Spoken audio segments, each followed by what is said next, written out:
in this lesson, we're going to talk about AJAX frameworks. You may not be familiar with the concept of frameworks at this point, so here's a simple explanation. To start, at its simplest, it's an already written library of reusable code. Tiny bit more terminology here. You'll often hear them referred to as frameworks or libraries or toolkits. They're all the same thing. No need for confusion. These words are more or less interchangeable. There are a number of JavaScript and AJAX frameworks out there. Here's just a few of them. As I said, this is just a few of them. Thankfully, we're not going to be talking about all of them in this lesson, but each has its fans and each has its uses. So, your next question may be, why do frameworks even exist? Primarily, it's so that you don't have to reinvent the wheel. You have some code it's already written, it's already been debugged. There are people that you can yell to if you run into trouble. And because it's already been debugged and other people have already used it, it simplifies cross-browser issues. So, why do frameworks even exist? Why are there such a thing? Here's the simplest reason, and it is that, well, programmers are lazy. That's the easiest way to explain it. Programmers don't want to write the same code over and over again. It's terribly dull, and why do it? If you've done it once, why do it again? Or if somebody else has done it before, why do it again? And especially, not only do they not want to write the same code over and over again, they don't want to have to work around the same bugs over and over again. So now you're probably wondering, well then why are there so many frameworks if programmers are lazy and they want to be able to reuse other people's code? And the answer to that is that programmers are picky. If you ask any programmer, they think that they write better code than almost any other programmer out there. They're just not happy with the exact way other people do it. Maybe it's their indentation or their braces or their variable names, but programmers are picky. So there's almost a framework to suit every style. So for the most part, you're going to have to figure out what your style is to figure out which framework works for you. So in this lesson, we're going to talk about a number of different types of libraries. Libraries range from the open source, anybody can download it, anybody can use it, to the commercial, where you have to pay for it, and it may include a whole lot of other stuff too. We're only going to be talking about those on the open source side. Another way of breaking it down is with those types of libraries that are client-only or browser-based, and those that are client-server that have a server-side component. This course is about JavaScript and AJAX on the browser side only, so we're just going to stick with the client-side stuff. And finally, there are libraries that are task-specific, and there are libraries that are general purpose. Task-specific things, you may have a library that only does user interface and nothing else. But in this case, we want to talk about those that are more general purpose. So what's left if we've just narrowed it down that much? Well, as you saw before, there's a whole lot of libraries out there. But I'm going to talk about 4 of them right now. Prototype, jQuery, Yahoo UI, also called UI, and Dojo. There are also many, many other smaller, lesser used libraries. These are the 4 that have a good size installed base. So now, Prototype. A little bit about Prototype. There's its website if you want to go check it out. http://www.prototypejs.org. Prototype was started in 2005 by Sam Stevenson, and it is possibly the most popular.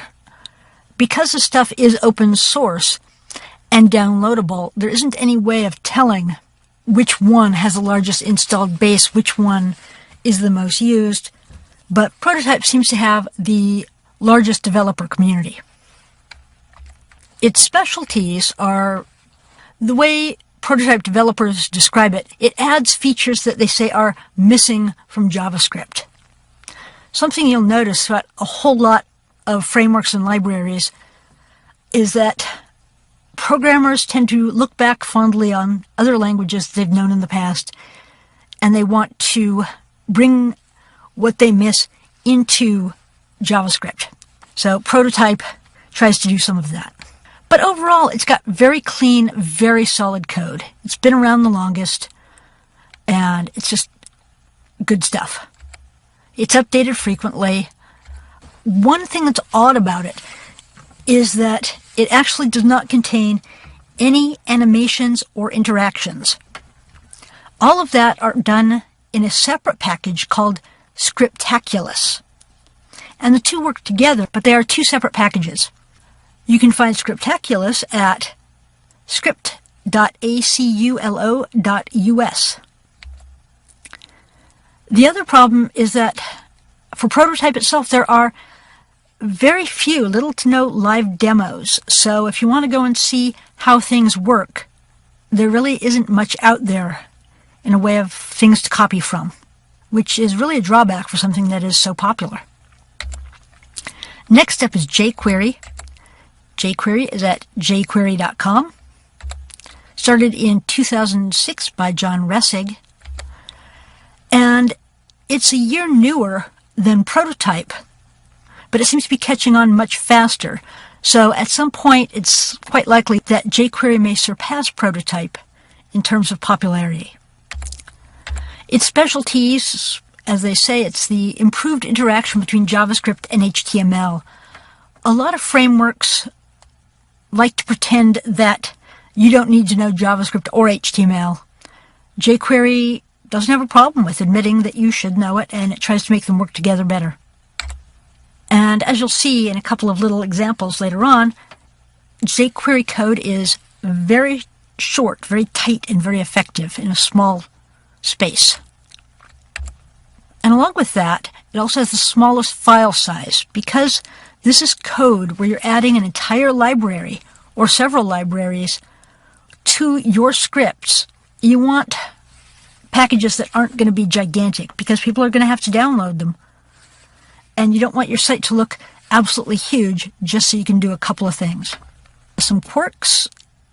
It's limited to stuff involving the DOM, events, effects, and AJAX. However, in a lot of ways, that really is a lot of what you want to do. Something that's nice about it is it's got a plugin architecture to support other features, and there's an active plugin development community, so that's worth looking into. The Yahoo User Interface Library is at developer.yahoo.com/UI, YUI. Released in 2006 by Yahoo. And what it was is that if you go to any of the Yahoo pages, you'll see that they use a lot of JavaScript and a lot of AJAX.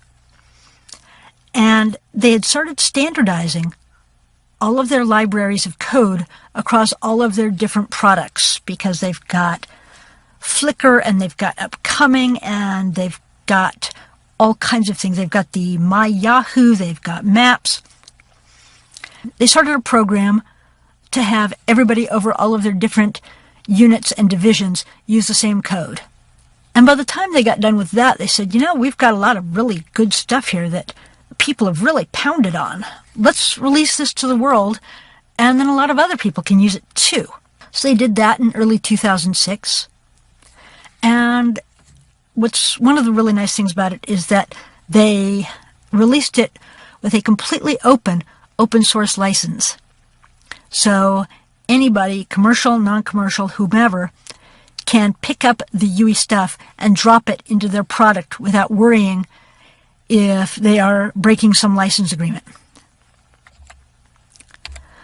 The main specialty for UI is that they looked at solving common patterns and problems. What are things that people want to do in Flickr, in Mail, in Maps, in all of their various products? And then they tried to solve those problems at a general level.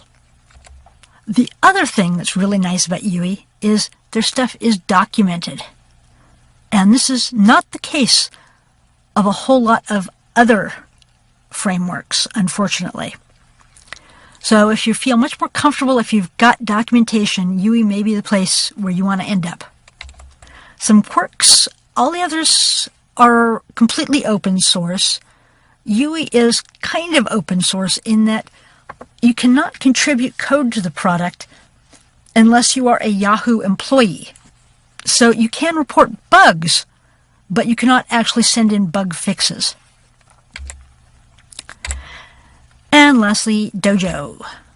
Dojo's at dojotoolkit.org. Started in 2005 by Alex Russell. It has a very large development community, and it has lots of corporate backing. They spend a lot of time working with big companies, which has some benefits and some liabilities. One of the benefits is that it has a huge number of features. If you want a package that can do anything, Dojo can do it. They've also put a lot of focus into accessibility, which is nice if you have a client base where that matters. It's well worth looking into. Another very common issue with AJAX is support for the back button. On a lot of AJAX sites, if a user clicks the back button, well, the results can be unpredictable. A lot of times you'll just completely lose everything you're working on, or you could end up at a different site altogether. So Dojo has worked hard and successfully to implement letting the back button do what users think it should be doing. One of the quirks about it, a negative, is that it has seriously heavyweight code. Along with that huge number of features, you have some serious impact on the size of the files that end up having to be included with your site. And oddly enough, for a project that has so much community behind it and so much corporate backing behind it, they have actually pretty weak documentation. And that's a shame. So what you're going to get when you download a framework, some of the things that are included in all of these is the ability to do drag and drop, the ability to handle events, AJAX, of course, UI widgets such as sliders, a little, say, horizontal or vertical tab that you can drag up or down to increase or decrease something. Frameworks that are more UI focused, user interface focused, so basically it's all but prototype, also include animation, modal dialogues, where you can put up an entire little dialogue on the screen itself, tabbed dialogues, so that you can have different parts of the dialogue in different tabs that the user can get to, and calendar pickers. All but prototype here have theming, so that you can choose a theme, use the framework, and that theme will display across your entire site in a consistent manner. So let's look at some code. This is a simple event handler. You click on a div on the page, and an alert pops up that says you clicked a div.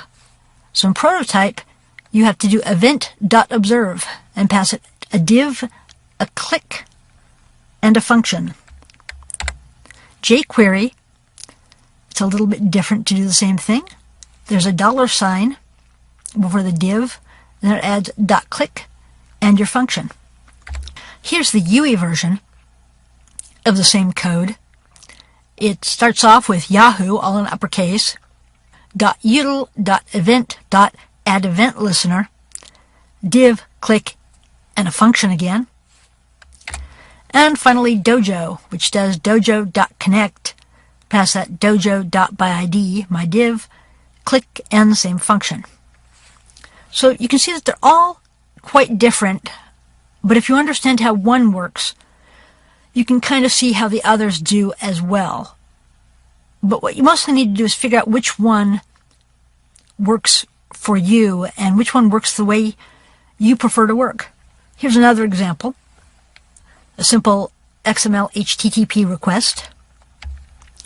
Prototype, it's a new AJAX request of test.html. Method is get, and on complete, we want to call a function and pass it the results. And that sticks the result.response text into the results inner HTML. jQuery, hey, it's a natural at this. You say results.load test.html, boom, you got it. UI, yahoo.util.connect.async request, and then pass get test.html, and our function, passing it in data, yahoo.util.dom.id, passed results.innerHTML equals data. Dojo is another long one. Dojo.io.bind, pass it a URL of test.html, a method of get, a MIME type of text/HTML, and then tell it to load the function, passing it type and data, and you get back dojo.byId results.innerHTML equals data. So again, all of these do the same thing. And you might say, oh, I like jQuery because it's the shortest. But it's still doing the same amount of everything that the others do. It just crams it into a smaller space. So you can't necessarily say that something is better just because there's less code for you to write. Here's animation. Prototype, well, it doesn't do it. You're going to want to use Scriptaculous instead. jQuery, again, nice and simple. Dollar and a menu, dot slide down, pass it slow.